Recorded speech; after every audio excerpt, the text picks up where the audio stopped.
Hello, I'm Jonathan Tobin, Editor-in-Chief of the Jewish News Syndicate, JNS.org, and you're listening to Top Story, a weekly podcast where I analyze the most important stories happening in Jewish news around the world. Each week, I will break down politics, foreign policy, and culture to provide insights into what is going on behind the headlines. Hello, and welcome to Top Story. Is anti-Semitism back in fashion? That's the depressing conclusion to be drawn from the widespread acceptance of anti-Semitic memes and tropes in public discourse, as well as a surge in anti-Semitic acts of intimidation, vandalism, and violence in the last year. Understanding what's behind this troubling trend ought to be of paramount importance, but too much of what we're hearing about the subject still seems to be more a matter of partisan cant than objective analysis.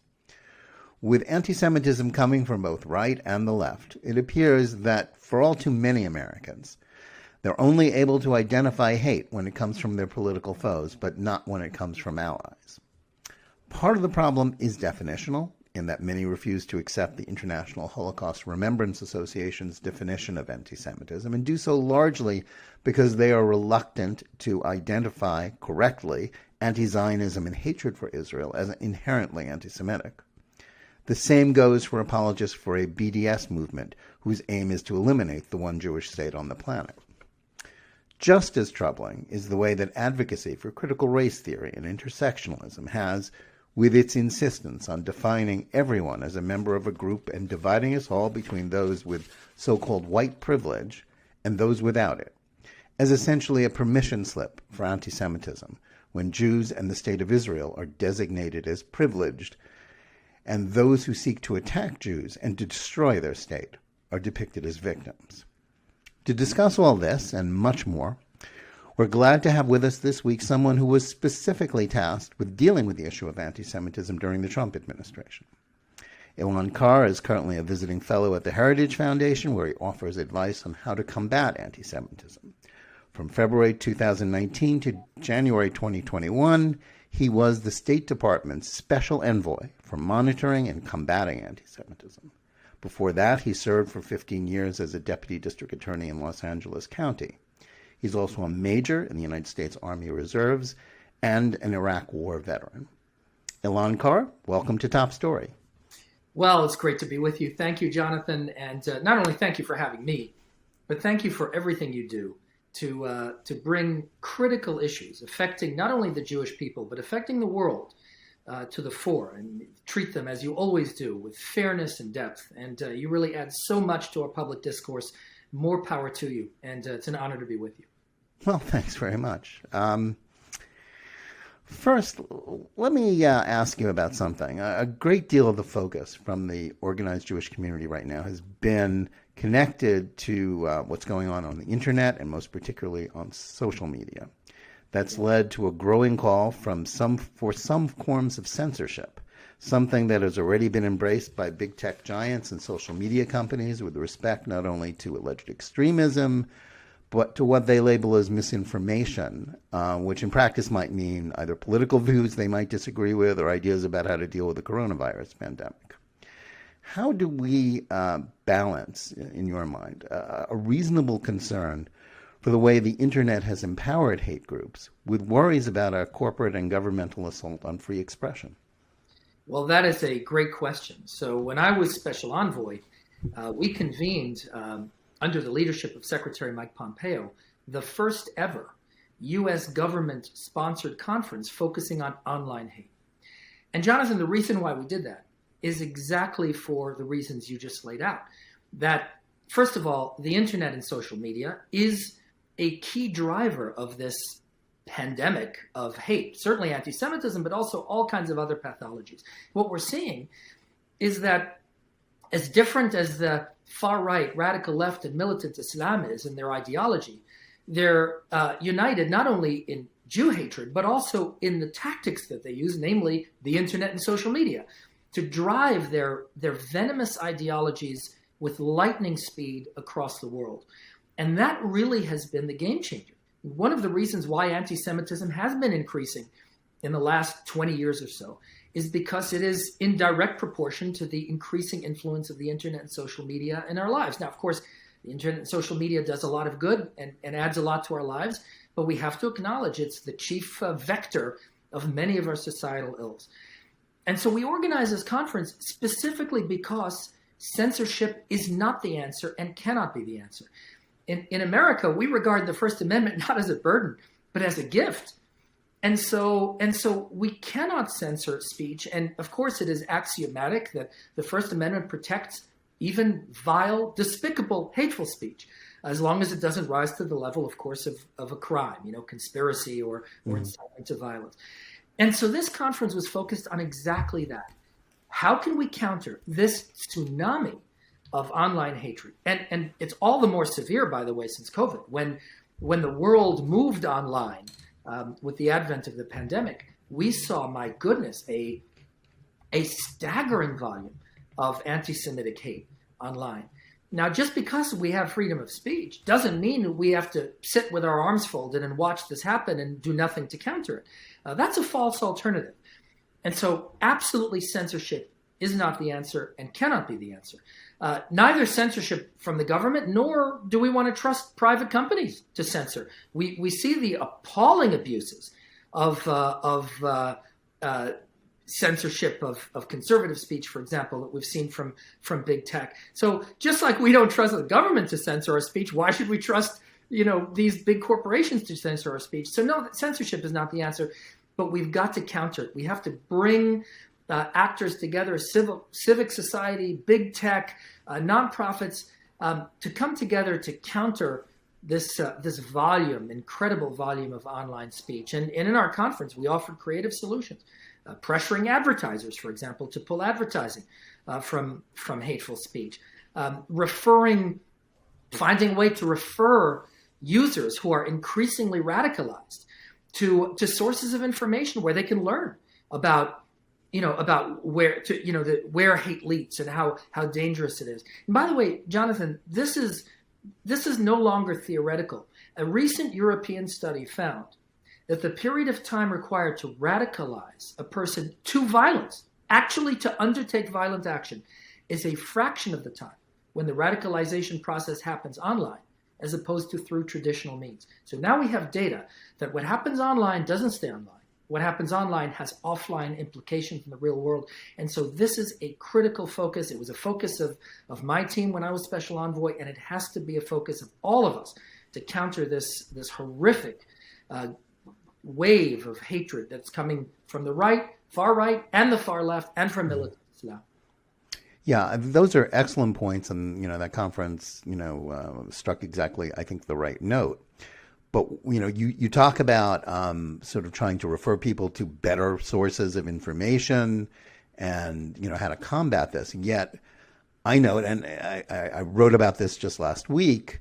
We've already seen efforts along those lines. There was a program undertaken by the ADL in concert with Google and a Google-connected company called Moonshot, in which that was their goal. Sounds like a anodyne goal, yes, refer people, pop-up ads, refer them to good stuff away from bad stuff.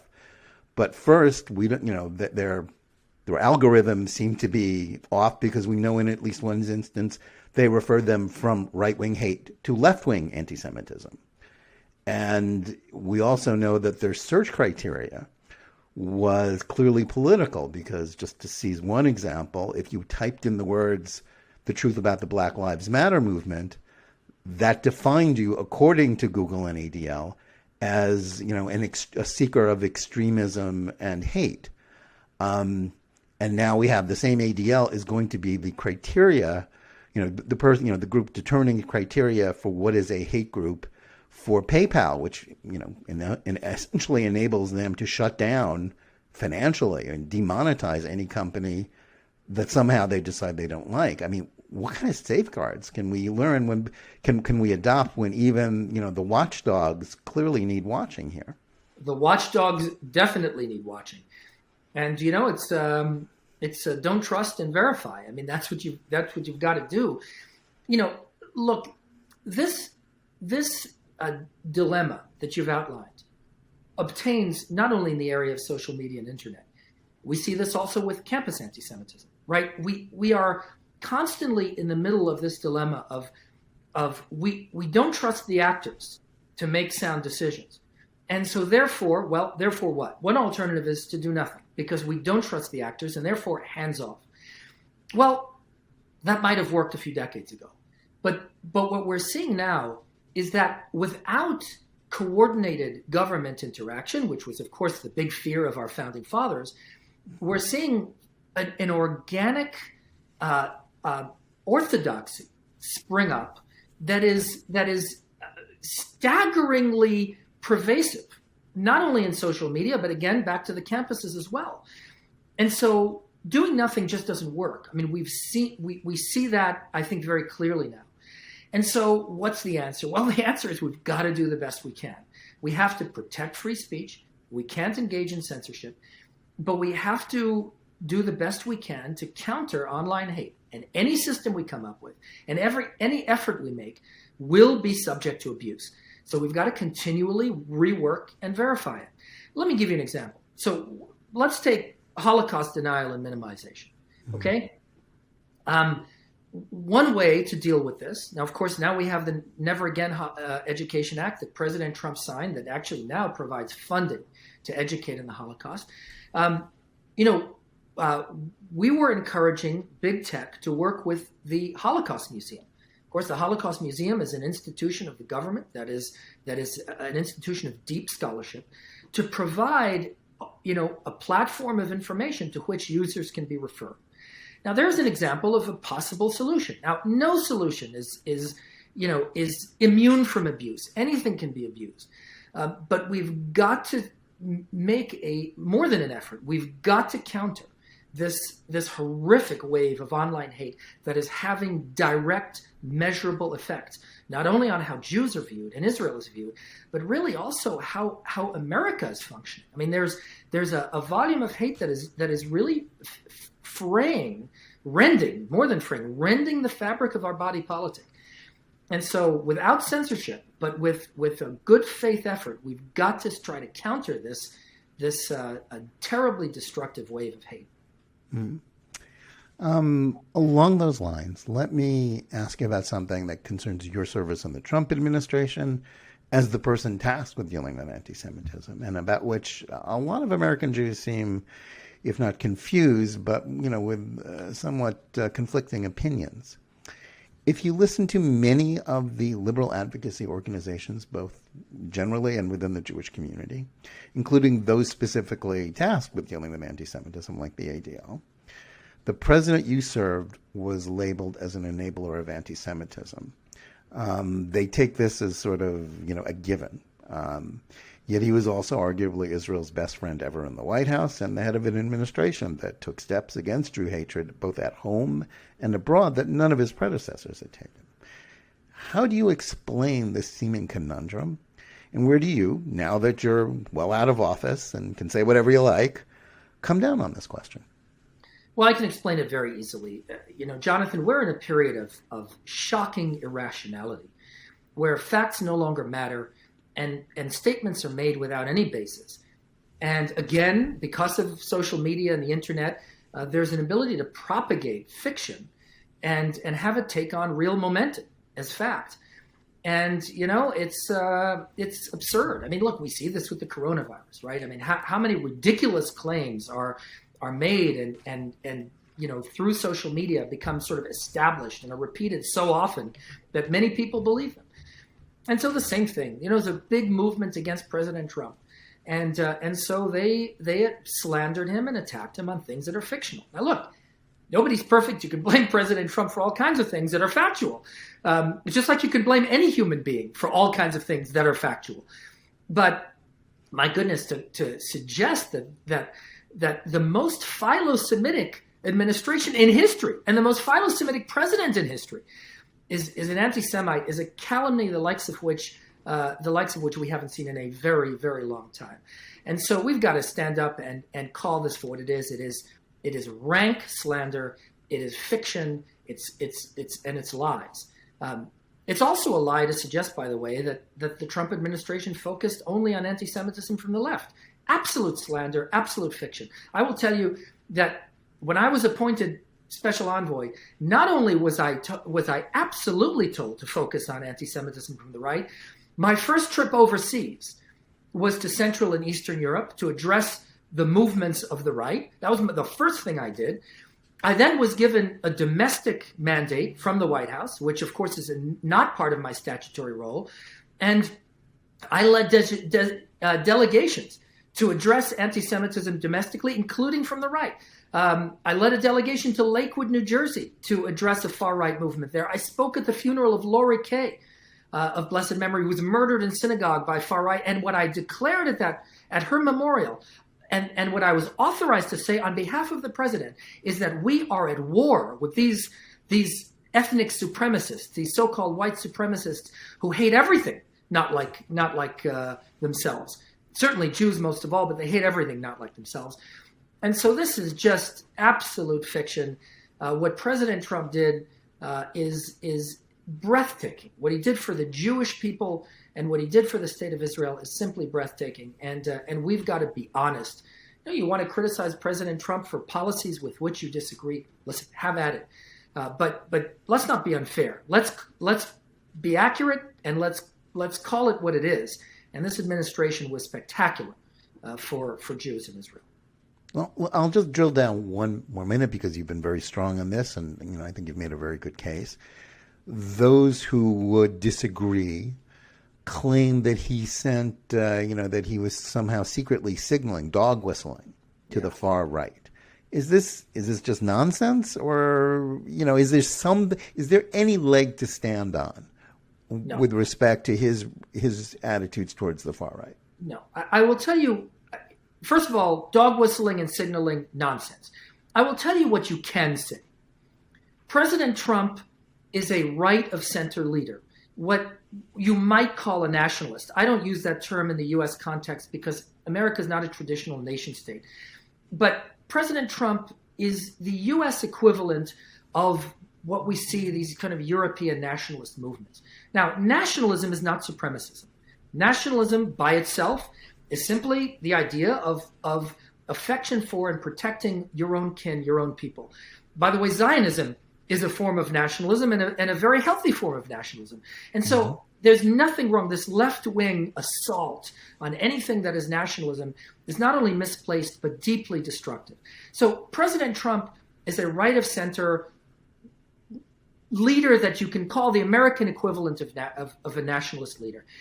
Whenever you have rising a right of center movement, you will almost always have a rise in the far right, the supremacists that are destructive, that do hate everyone, that are dangerous, that are evil.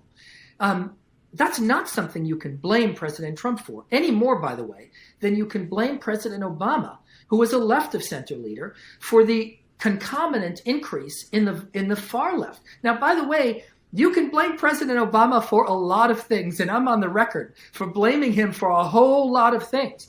But one thing you can't blame him for is the rise in the despicable far left that naturally rose with his left of center leadership.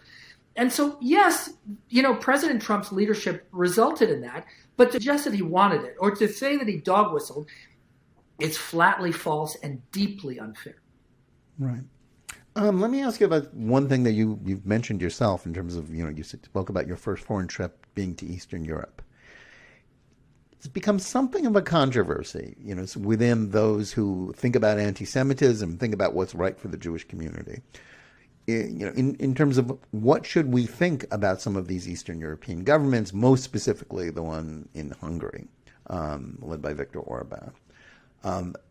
He is clearly very friendly to Israel. And Jews in Budapest and in Hungary are not experiencing the fear of anti-Semitic violence that Jews in supposedly much more enlightened Western European countries are experiencing, where there is tremendous anti-Semitic violence and fear in Western Europe, in Paris, London, Berlin, but in Hungary, no, not at all. Right. Yet we know that, Hungary is certainly, and indeed, many other European countries have a strong tradition of anti-Semitic thought and political beliefs. And we also know that there are elements within Orban's, supporters who have been guilty of anti-Semitism. So what do we think about Hungary? Where do you think we should come down on this? Yeah, so, I spent a lot of time in Hungary, and I dealt extensively with the Hungarians in meetings in Washington and elsewhere in the world. What you said about the Jewish community of Hungary is exactly right, and I experienced it directly. Not only from my interactions bilaterally with the Hungarian government, but I'll just tell you a story. I was giving a speech at a synagogue in Budapest, and I took a taxi. Now, this is just a taxi off the street, and I took a taxi to this particular synagogue, and because the taxi driver knew that he was taking me to a synagogue, as I got out of the cab, he said, "Shabbat Shalom." Not a Jewish taxi driver. I went into a store and I asked if there's kosher food. This is again non-Jewish store. And the proprietor, who's not Jewish, said, "Oh no, we don't have that item, but where there is. If you go down the street, she gave me directions. You said there's actually a kosher market. They have exactly what you're looking for." Not a hint of anti-Semitism on the streets. Now that's in Budapest. It might be different outside of the big city. I'm told there are pockets of anti-Semitism in the countryside. That well could be. But I saw no hint of it in Budapest. Now, are there far-right movements in Hungary? Absolutely. In fact, there's a far-right anti-Semitic party, and when the far-right anti-Semitic party Jobbik moved toward the center, several people split off and created a more far-right party that maintained its hostile anti-Semitism. Was this an issue? Absolutely. And I demanded that the Hungarian government condemn these anti-Semitic movements strongly. Did they condemn them strongly enough? No, they did not. I told them that. Now, why is that? Did they not condemn some of these things because they're anti-Semites? No. But what's happening is, in Hungary, like we see in so many other places, is the placation, for political reasons, of radical wings of their camp, right? So, Viktor Orban is a right-of-center leader. He's a nationalist leader, and he doesn't want to fragment his coalition. And so there is a tendency to downplay, to be quieter about unacceptable demonstrations of anti-Semitism on the far right. You see the same in Poland. Is the Peace Party anti-Semitic? No, but do we see them downplay, refuse to condemn, even sometimes, wink at far-right anti-Semitic movements? Absolutely, we see them do it, and I called them out on it, and I demanded better from them. Now, why are they doing those things? They're doing it for political reasons, and that is not an excuse, but that's a political reality. Jonathan, do you know where else that happens? Right here in the United States. Why do you think Nancy Pelosi can't condemn crazy radical extremists sitting in Congress who are saying things that 10 years ago would have been unthinkable? Is Nancy Pelosi an anti-Semite? Of course not. Is Steny Hoyer? Of course not. Steny Hoyer is a tremendous friend of the Jewish people in the state of Israel. So why are they quiet? They're quiet because they're afraid of fragmenting their coalition. It's inexcusable, it's not acceptable, and it's destructive. It's inexcusable for the Democratic Party to do it. It's inexcusable for Viktor Orban to do it. And it's inexcusable for peace in Poland to do it.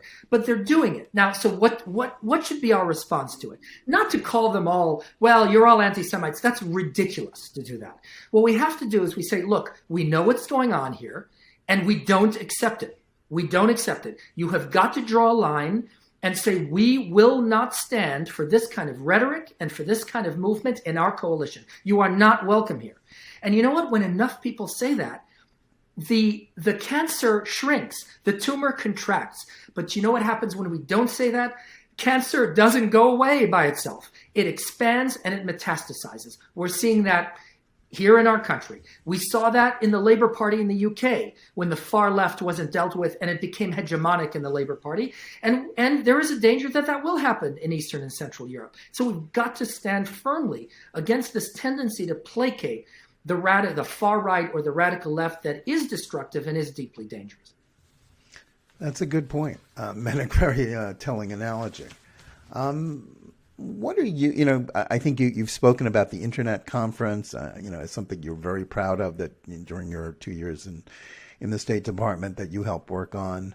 What were your greatest disappointments in terms of your work on this issue while you were in the government? Yeah, that's a great question. I think a big disappointment is, I'm a data-driven kind of guy. I believe in metrics and I believe in results, because I think nothing happens if it's all about declarations. Nothing happens.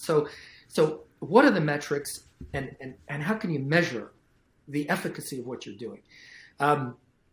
I set out to do that when I came in. Obviously, it's a U.S. Special Envoy to monitor and combat anti-Semitism, not only to combat anti-Semitism. And if you want to monitor anything seriously, you've got to have metrics. One of my big disappointments is that it is very, very difficult to have reliable metrics to measure anti-Semitism, or its increase or its decrease. There's a lot of reasons for that. Any particular category, there are a number of things you can look to. Hate crimes. Well, the problem with hate crimes is that's only a very small fraction of anti-Semitism, and hate crime reporting, differs so much between countries that you can't have a reliable, consistent metric. Polls. There was a lot about polls done in Europe about how the Jewish community feels and whether they feel anti-Semitism is increasing. I think polls are very important as an assist, as kind of giving you a flavor and a picture, but polls aren't data. And if something happens recently, you'll see a tremendous skewed result, right? If there's an incident or something like that, and so that doesn't really give you good data. I think ultimately the most promising avenue of metric is the internet and social media, because of the sheer volume of anti-Semitic posts. I think there, the more volume you have, the more reliability you have in measuring change. And so because of the sheer volume of it, there, I think if you can kind of have a regular tracker, and several organizations are doing this, right? Not only the ADL, but the Contagion Project, and there are a number of others, some of them, by the way, for-profits that are attempting to do this. And I think that's the most fruitful line of inquiry. But the biggest disappointment was not being able to come up with quickly and immediately with something measurable where we could have a metric that tracks on a quarterly basis, let's say, of what is the efficacy of our work, which way is anti-Semitism going, and that's something we've all got to work on. Okay, so that's troubling. Which leads me to really my next question, which is about your successor. Just within the last couple of weeks, President Biden finally named someone for the job that you held, Professor Deborah Lipstadt, a distinguished historian and author, and someone whose resume in theory makes her perfect for it. But she's also, somewhat of a partisan, and one of the criticisms that has been aired of her, certainly in these last couple of weeks, and indeed during the last presidential campaign, was because she was such a partisan on behalf of behalf of the Biden campaign, and very critical of President Trump. She was one of those who were at the very least winking at analogies between the administration you served and the Nazis and the Nazi era. She did more than that, by the way. Yeah, exactly. She made those analogies and she backed them up. Are you disappointed by her appointment? And where do you think this can go? If this is how she thinks about anti-Semitism. So I know Deborah Lipstadt very well. Actually, we worked together closely. We were on panels together. I will tell you, I was and am very disappointed by her rhetoric before the election.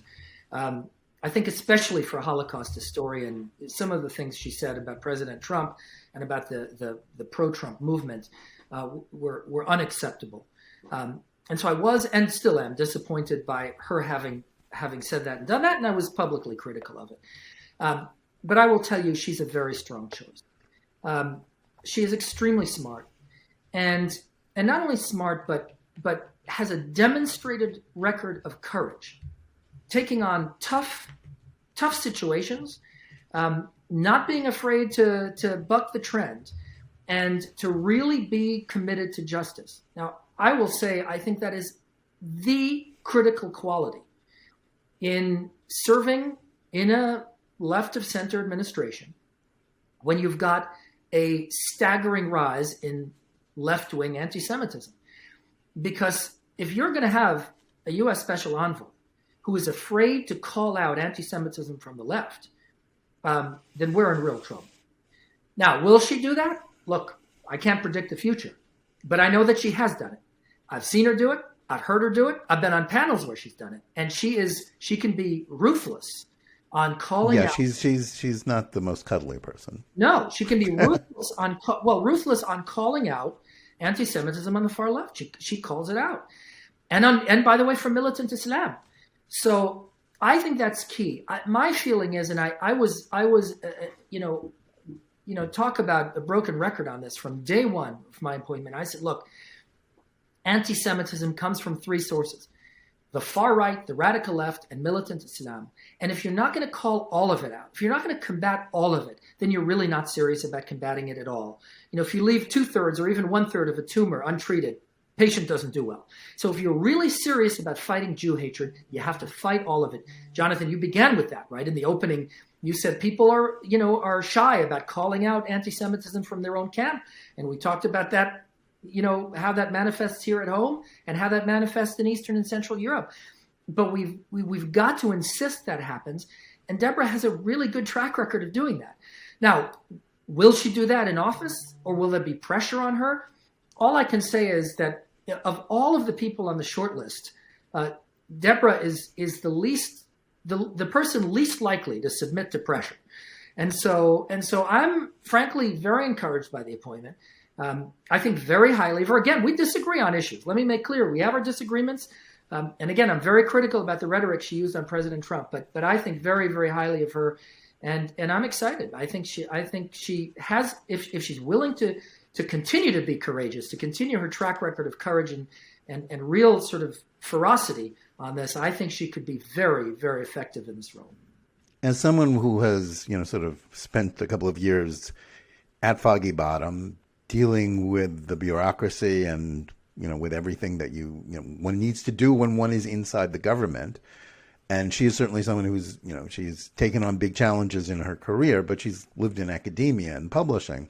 What advice would you give her about being successful inside the government and advocating on this issue? Well, first of all, I think that in a democratic administration, a democratic political appointee has a far, far, far greater chance to succeed and work well with the bureaucracy than a Republican political nominee. Now, that doesn't mean that I didn't work well with the state bureaucracy. It's like anything else. I mean, some people were great and professional, and some were indefatigable obstructionists to what we were trying to do. And you've got to learn. You've got to work around the obstructionists, and you've got to sometimes browbeat people and sometimes glad hand people. It's like anything else in life. But I think democratic political appointees have a much easier time. Number one. Number two, again, she is a respected figure. She is feisty. She's courageous, and she is, she'll dog an issue. I mean, she's not quiet when she sees injustice. Hasn't been, at least in the past. And so my advice to her would be, be strong. Don't stand up to pressure. Resist efforts to say, well, you know what, don't make waves in this area. This is uncomfortable for us.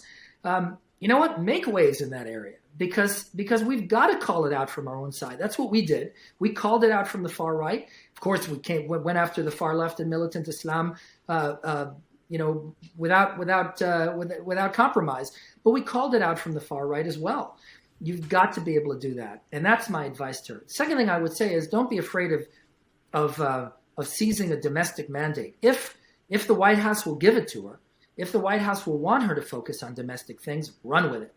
The whole idea that anti-Semitism stops at the border and what's happening in the United States is different from what's happening outside the United States. It doesn't work that way. And if you don't have somebody, tasked with combating anti-Semitism here at home, the special envoy is in a very good position to do it, provided, of course, the White House and the Secretary of State support that. I met with Secretary Pompeo and I said, look, the White House wants me to take on these domestic issues. Are you okay with that? You're my boss. And he said, absolutely. I mean, this is a fight. This is an all-in fight for our government. We are going to fight anti-Semitism here at home and overseas. And if no one else is doing it, the White House wants you to do it. You have my blessing to do it. That was the culture of our administration. And I hope, Tony Blinken will also be supportive if the White House is supportive of Deborah Lipstadt, assuming she's confirmed, getting that domestic mandate. Good point. One of the sort of flash issues, one of the real hard issues to debate right now, and most controversial, is the whole idea of critical race theory, intersectionalism, and how that has kind of galvanized the culture of the country and public discourse, certainly since the death of George Floyd last year, and the impact that it has had on the discussion of anti-Semitism because of the question of who's white and who has white privilege, with Jews being called white, even though many Jews, are technically, the majority of the Jewish population of Israel is, under the definitional terms of that movement, are people of color because their origins are in the Middle East. And yet it has acted in some ways as a permission slip for anti-Semitism. How important is this? And is this getting lost? And again, like everything else in our public discourse, it becomes left, right, Democrat, Republican, and a partisan football. Is there any hope that we can think clearly about this issue and identify it in a way that can sort of inoculate us against the way that these ideas are enabling anti-Semitism? Yeah, so this is exactly the point I raised earlier when I mentioned the campuses. Dealing with profoundly destructive hate speech, but not ever trespassing upon censorship. And just like we have this issue on social media, we have the same issue on campus. Look, critical race theory is nothing other than neo-Marxism. That's what it is. It is classic Marxism with the substitution of ethnic and racial identity for socioeconomic class. It's that simple.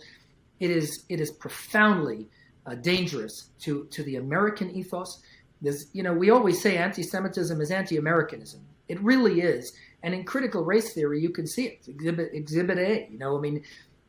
This kind of loathing of America and American heritage and America's contributions of goodness and human rights to the world is absolutely a central core pillar of these left-wing ideologies.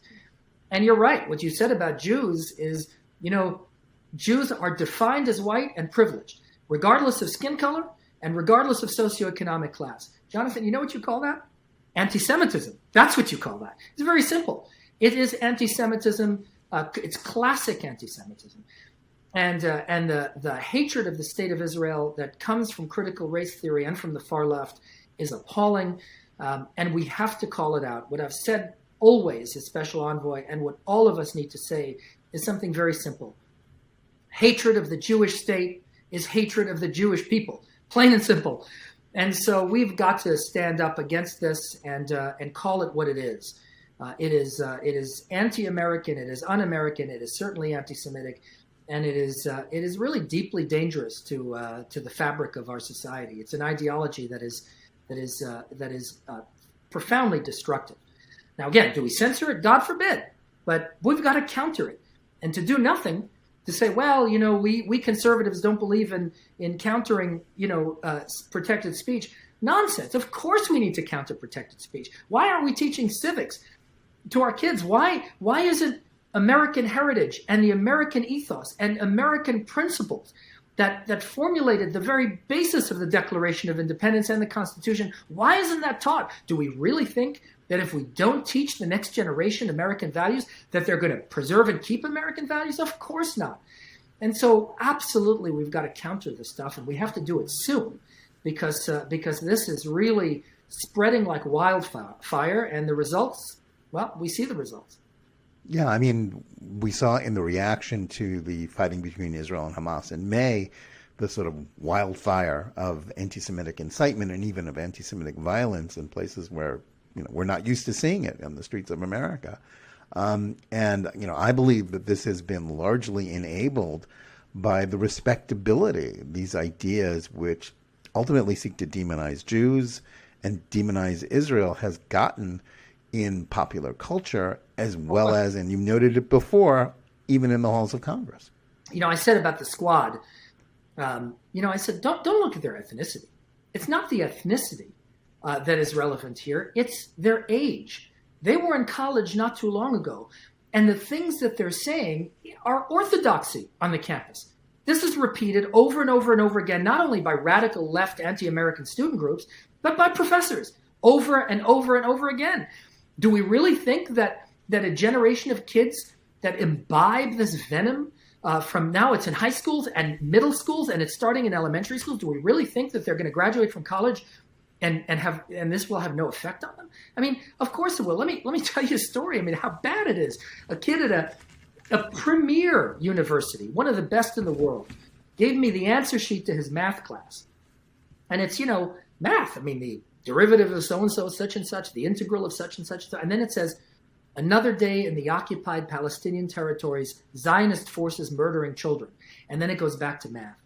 And the kid who gave this to me, Jonathan, said, with a voice reflecting utter exhaustion, said to me, in math class, I can't even escape this, even in math class? The answer is, that's right. You cannot escape this even in math class, because this is a full 24/7 indoctrination of American kids in anti-American ideas, in neo-Marxist ideas, in anti-Semitic ideas that is pervasive. And it's wrong. It's deeply wrong, and we've got to counter it. Right. Let me switch tacks and ask you a little bit about yourself. You have an interesting background. Like most American Jews, or the majority of American Jews, you come from Ashkenazi stock, but also you are the son of, your mother was an immigrant from Iraq. How did that experience, someone who came from the Middle East as a Jew in the Middle East? And I know you have a story about your grandfather being, persecuted by the Iraqi regime in the 1940s. How did that influence your worldview and inform your work? Yeah. Well, what you said before, right, about Jews being defined as white and privileged. My mother grew up in Iraq. She was born in India. She's dark-skinned. I grew up in a bilingual household, and we were poor. But you know what? White and privileged because Jewish, and that trumps everything else. It's crazy, absolute craziness. And yes, that's right. My mother, I'm the son of a refugee, literally a refugee who fled with nothing. While her father, my grandfather, my mother's father, was imprisoned, sat in a jail cell in Iraq for no reason other than his being Jewish. Did that affect my worldview? You bet it did. First of all, it taught me how urgent is the fight against anti-Semitism. It is an urgent fight. And second of all, it taught me about the magic and wonders of America.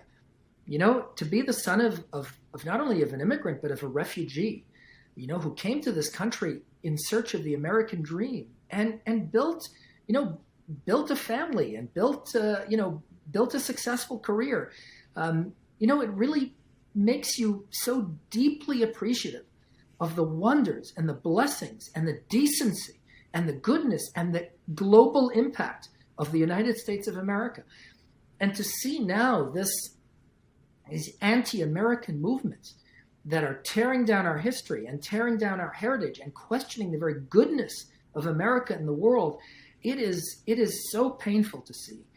And it's deeply destructive. So, we really need to, all of us, get in touch with the wondrous blessings of our country and convey those blessings to the next generation so that every American understands that. And that doesn't mean that America's perfect. That doesn't mean that we can't be honest about terrible things in our history. And that doesn't mean that we can't look critically to our current body politic and ask, well, how can we be even better? Of course we should do that. Perfection is not to be found in any earthly kingdom, and America is not perfect either. But what a force for goodness and decency our country has been in the world. Has there been any country in the history of humanity that has done more good for humanity, that has elevated the human condition more than ours? None. And so this is something that is deeply important for all of us to get in touch with. And so being the son of an immigrant and a refugee from persecution, absolutely informs my worldview. And I'll tell you, I went into the military. I decided to serve as a U.S. Army officer specifically because I said this country has given me so much. I want to shoulder the burden of defending the United States against our enemies. And so it's definitely central to who I am and to how I think about our country and to how I think about the obligation we have as Americans, whether we're Jewish or not, the obligation we have as Americans to fight anti-Semitism, because it is such a pernicious and destructive form of hatred. Well, that leads me to my next question. You are an Iraq War veteran. So what were your strongest memories from the conflict? And also, now that the United States is winding down its direct participation in conflicts against Islamist foes in the Middle East, and even though most Americans have certainly had enough of what they not unreasonably consider forever wars that seem to be unwinnable, what do you think it's really possible for the United States to stay out of these fights going forward, even as, as we speak, it looks like the Taliban are advancing to, take back what they lost 20 years ago after 9/11? Where do you come down on this debate? Yeah, well, look, I watched the Obama administration pull out of Syria and hand that part of the Middle East to Vladimir Putin, who became the landlord of the Middle East. And then I saw what happened to Syria. 500,000 dead Syrians because of America's having pulled out of that region. Then, not having learned our lesson, President Obama then pulled out of Iraq. And places where I have been when I deployed to Iraq, literally, I led anti-terrorism missions in places like Mosul and other cities that I watched then fall to whether it was ISIS or Al-Qaeda of Iraq after we pulled out. Heart-wrenching, painful and heart-wrenching outcomes. And now we see the Biden administration pulling out of Afghanistan, and lo and behold, what's happening? Well, city after city, region after region falls to the Taliban. You said, is it about staying out of foreign conflicts? Look, I think we've got to make a decision. And the decision is either don't get involved or do it right. Do it right and win. America knows how to win.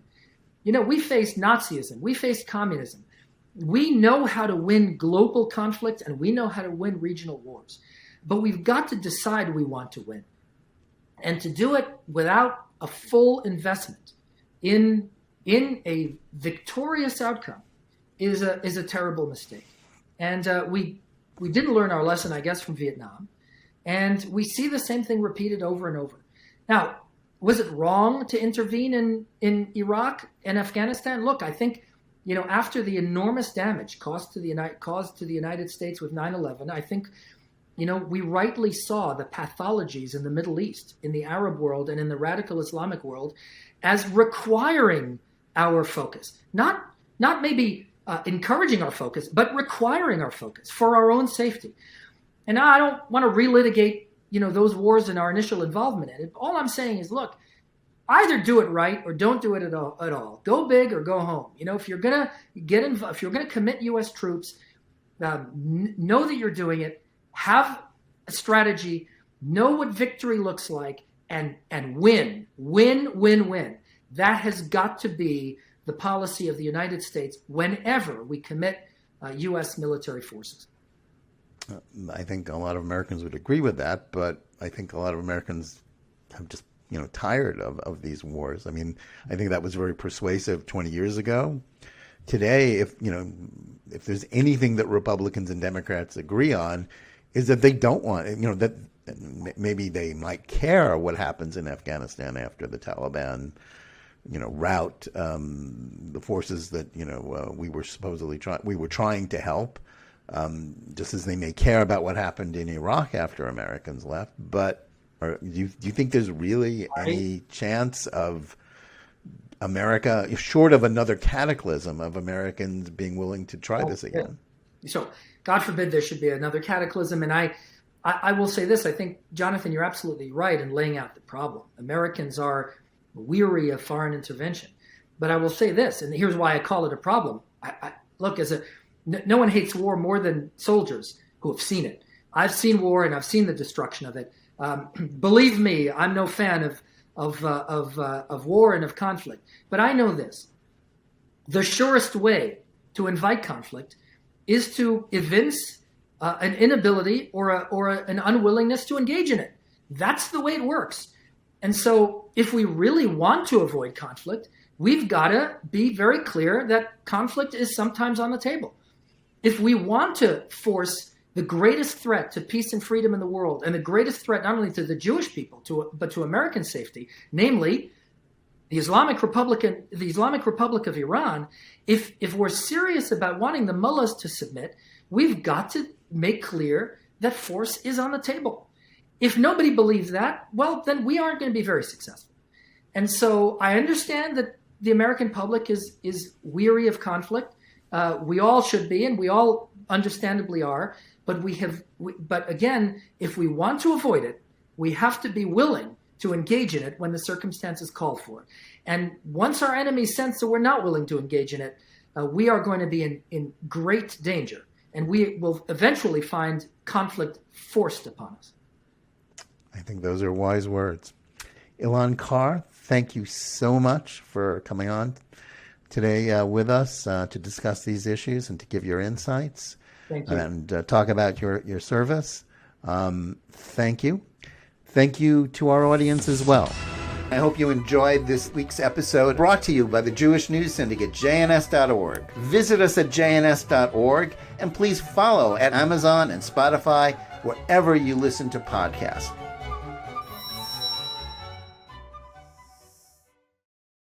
We would be pleased to send a complimentary DVD of this program to anyone who wishes to support JBS with a tax-deductible gift of $36, double chai or more. Simply visit the JBS website at jbstv.org and click on the Donate button to make a donation by PayPal or your credit card. And please indicate the program for which you would like a DVD. Or you can send your tax-deductible check to JBS, Post Office Box 360, Stamford, Connecticut 06904. Or you can call the JBS Pledge Line at 833-MY-JBS-TV. That's 833-695-2788. And again, please remember to indicate which program you would like to receive with our compliments. We thank you for your kind support.